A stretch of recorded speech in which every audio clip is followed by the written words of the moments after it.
Assalamualaikum dan selamat kembali ke FTV. Hari ini kita nak cerita sikit tentang berita bahawa Volvo telah membeli sepenuhnya pegangan Geely dalam Volvo di China.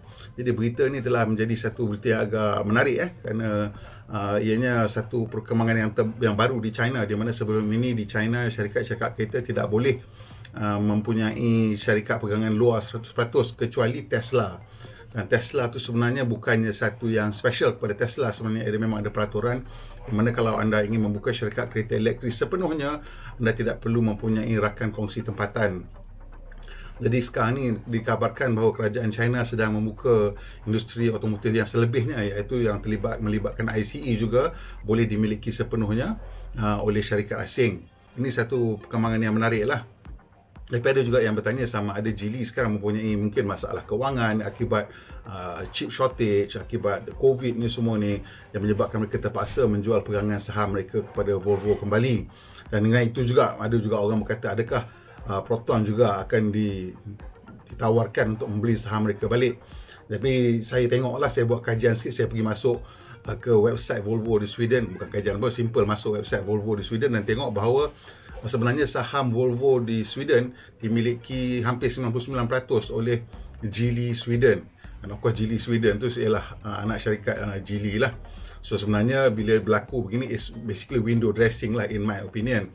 Apa yang saya katakan begitu ialah kerana sebelum ini pun keuntungan syarikat tu walaupun nampak macam 50-50 di China, 50-50 balik Sweden, dan dia pusing balik semua Geely punya lah. Tapi kali ini apa yang berlaku ialah dia punya buku dia ataupun the account nampak lagi cantik lah. Ini dilakukan kerana ada ura-ura bahawa Volvo akan menyenaraikan saham dia di bursa saham di Eropah. Jadi untuk itu dia nak buku dia cantik. Bila nak buku dia cantik, dia nak nampak untung yang tadi memang pusing balik ke Geely pun tak ada separuh daripada China tu dah tolak pergi Geely dulu. So tolak 100% untung tu masuk kat Volvo Sweden, kemudian dia spread kat belakang lah. So ini lebih cantik kerana bila dia nak senaraikan di bursa nanti pelabur-pelabur akan tengok kata untung dia nampak lebih banyak dan lebih jelas ada Volvo mengawal operasi mereka di China lah. Nak kata Geely memerlukan duit tu saya tak tahu. Of course everybody is impacted by the current situation. Tapi saya rasa ini tidaklah melibatkan mereka nak menjual saham dalam Proton lah. Itu pendapat saya lah. Dan yang keduanya apa yang berlaku ialah memang di China mereka sedang membuka pasaran otomotif ni. Sebelum ini kalau nak membuka syarikat kereta di China mesti memerlukan ada pegangan 50% kurang-kurangnya daripada pihak tempatan, kecuali untuk Tesla. Dan Tesla tu sebenarnya bukan satu pengecualian yang special untuk Tesla, tidak. Sebenarnya memang di China sudah ada peraturan yang mengatakan kalau nak membuka syarikat kereta elektrik 100%, anda boleh memiliki sepenuhnya, tak perlu ada rakan kongsi tempatan. Jadi sekarang ni mereka belum nampak syarikat-syarikat kereta lain untuk masuk ke China membuka kereta elektrik, syarikat kereta elektrik di China. Jadi dengan itu dia sedang membuka the whole of the automotive industry.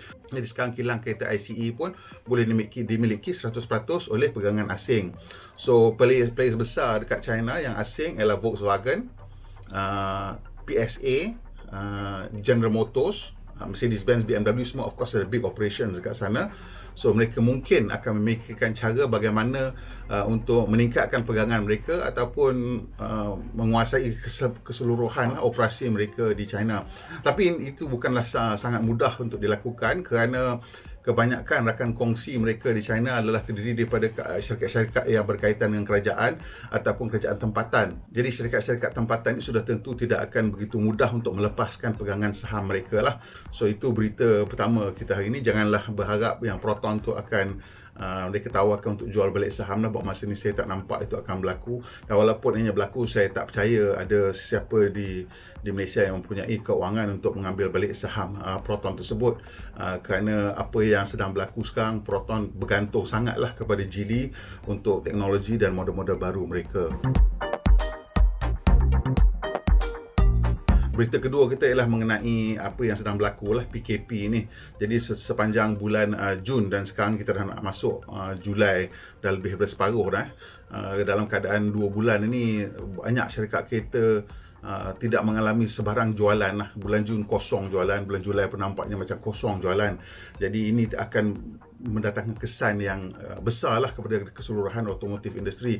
Dan Toyota telah mengeluarkan satu siaran media yang berharap kerajaan akan memberikan kelonggaran segera, selarilah dengan SOP yang perlu untuk mengekang penyebaran virus ni seterusnya. Tetapi mereka berharap begitu kerana keadaan agak tertekan untuk semua orang lah. Kalau sampai UMW Toyota pun mengeluarkan peringatan begini, maksudnya dia orang pun tahu kan, dealer-dealers kat bawah dia orang berasa macam mana. So it's not, maybe bukan nak pelindung UMW Toyota, mungkin dia orang boleh bertahan dengan syarikat besar, tapi dia orang punya pengedar kat bawah tu macam mana, pasal ramai dealer-dealer kereta sedang suffer sekarang sangat teruk lah. Sebab satu, kereta dah tak boleh jual, ada setengah mereka dah ada order kereta dah masuk dalam dan tak boleh deliver, tak boleh apa. Kalau semua dah deliver, dia orang dah tak ada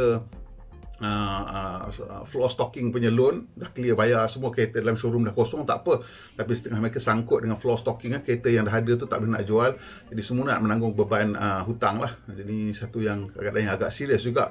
Dan menurut Japan Malaysia Chamber of Commerce, dia orang punya anggaran dalam bulan Jun sahaja, syarikat otomotif ataupun industri otomotif di Malaysia mungkin telah kerugian 10 bilion ringgit.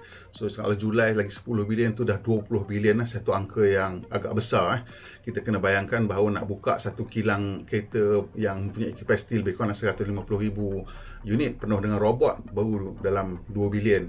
So ini kita basically 10 kilang kereta lah. So it's a lot of money that's being lost, dan kita berharap industri kereta dapat bertahan lah, dan juga pihak kerajaan dapat cepat-cepat cuba membuka ekonomi ni dengan selamat. Dengan selamat tu penting, dengan selamat bukan kita minta buka buta-buta, pasal banyak sekarang kes-kes di kilang-kilang, so kita tak nak ni tambah teruk lah. So ini satu benda yang kita perlu fikirkan waktu sekarang lah.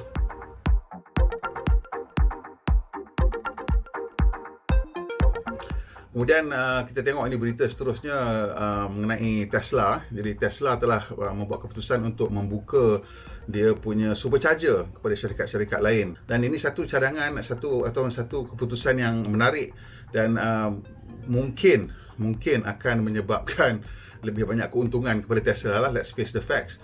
Pasal sekarang ni kalau kita tengok, sembang lah dengan mana-mana pemilik kereta elektrik online lah. Kat Malaysia kita belum ada Tesla punya supercharger network.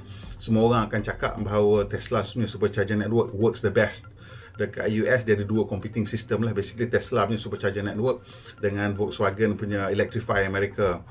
Jauh lah ditinggalkan dari segi satu availability, also numbers available, the reliability tak selalu rosak, dan speed of charging, dan juga the ease of charging, cocok je, tak banyak macam not very fiddly lah. Cuma sekarang ceritanya kalau Tesla buka kepada jenama-jenama lain, berapa dia nak charge lah kepada jenama-jenama lain tersebut. Pasal kebanyakan kereta Tesla dia orang beli dapat free charging for life. So tak tahu yang ni macam mana syarikat-syarikat lain, macam mana dia orang nak kena bayar lah. Because of course all that money Tesla akan gunakan untuk pasang lebih banyak supercharger and subsidize their own buyers lah. So ini akan lebih menampakkan lah. Kalau bayangkan lah, kalau you beli, tak kisahlah kereta apa pun, Volkswagen ID ke, Audi e-tron ke, Porsche Taycan ke, Ford Mustang Mach-E ke, kalau you tengok ada pilihan kalau you dah memiliki kereta tersebut dan you tengok tiap-tiap kali pergi tempat lain susah, tapi kalau you pakai Tesla ni supercharger bagus. Lama-lama sudah tentu you akan fikir, daripada aku pakai kereta ni, aku pakai Tesla, itu lagi senang. So I think this double-edged sword for the industry. Kalau dia orang ambil, ia akan menunjukkan kelemahan charging network mereka. Dan cerita charging network ni memang satu yang pelik, kerana semua orang kata macam tak boleh buat, but here it is, we have a situation where the world's best charging network in the whole world was set up by a startup called Tesla. Tesla is still quite young, 20 tahun lebih macam tu je umur dia. In fact, until very recently, until 5 tahun lepas ni masih lagi dikira sebagai startup company. Baru dalam 2018-2019 baru dia start menunjukkan keuntungan yang stabil, dan baru dah dikira dah bukan startup, dah kira almost a mature company already. So it's a weird situation di mana apa yang Tesla lakukan ini mungkin akan menghasilkan lebih banyak keuntungan ataupun favorable views about them, walaupun dalam usaha mereka nak membantu.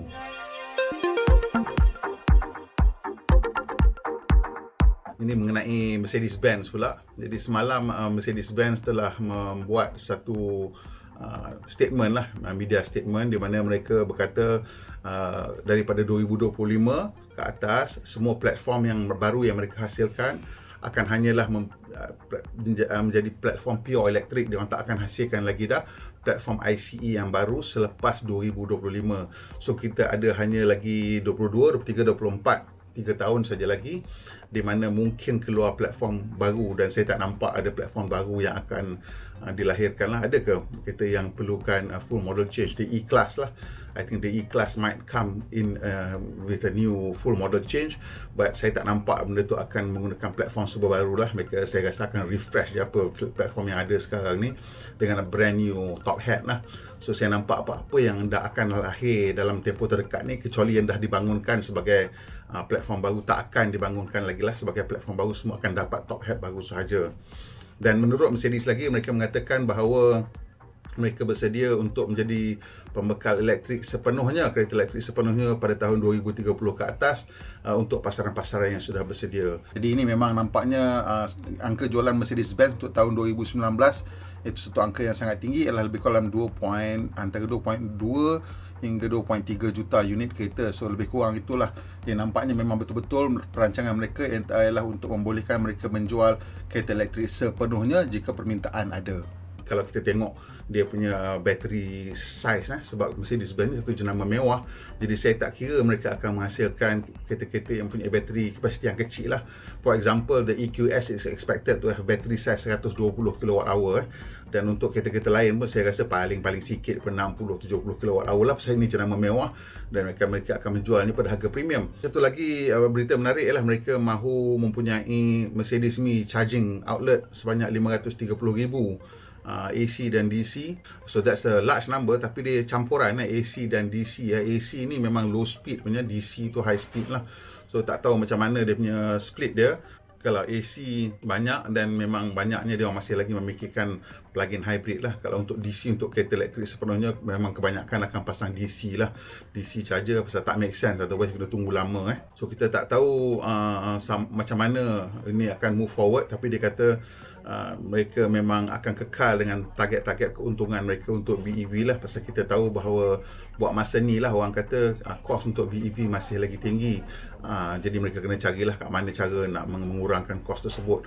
Kerana saya rasa taklah suka mana pun pasal kos bateri semakin menurun, dan ada yang mengatakan sudah sampai parity sekarang. So ceritanya cuma sama ada kemewahan kereta-kereta mewah ni akan boleh ataupun tidak untuk menawarkan prestasi yang sama, range yang panjang pada harga tersebut lah. Dan saya rasa tak ada isu sebenarnya berkaitan Mercedes-Benz kereta mewah. So mungkin dia punya margin besar, cuma nak kekalkan margin yang selesa tersebut lah. Okey, sampai situ aja berita kita hari ni. Kalau awak suka, tekan butang like dan kongsikan dengan kawan-kawan. Yang terbaik sekali tolong tekan butang subscribe dan butang loceng, sangat membantu kita. Pemandu Malaysia, Moni Ibrahim, kita jumpa lagi insya-Allah.